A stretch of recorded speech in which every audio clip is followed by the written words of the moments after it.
À la différence d'On-Demand Table qui permet de créer un tableau croisé dynamique, Multiple Paired Analysis est un requêteur qui permet de créer une table simple. Ce qu'on entend par table simple, c'est que vous pouvez ajouter des colonnes, par contre vous n'avez pas forcément d'influence sur les lignes du tableau.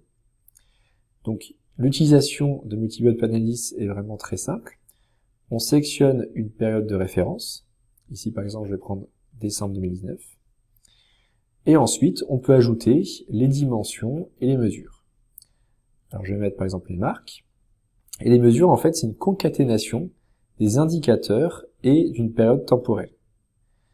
Je peux par exemple prendre la distribution numérique vendante globale sur le MQT, donc le MQT c'est le trimestre en cours.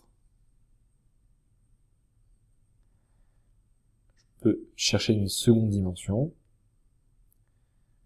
Par exemple, ici j'ai le turnover, donc les ventes valeurs en pharmacie en year to date.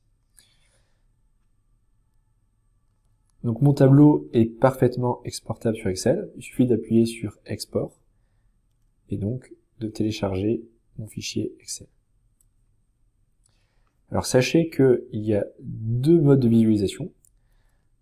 Un premier mode dit With Turnover and Volume. Et en fait, c'est un mode sur lequel vous avez que les ventes valeurs et que les ventes volume, mais la possibilité de les agréger en pharmacie et en parapharmacie.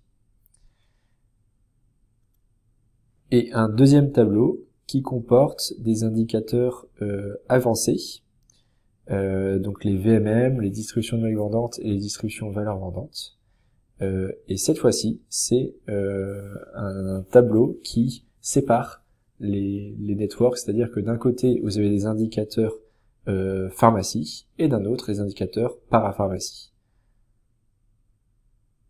Ainsi, je vois que ici, j'ai mes ventes valeurs pharmacie en part de marché uniquement.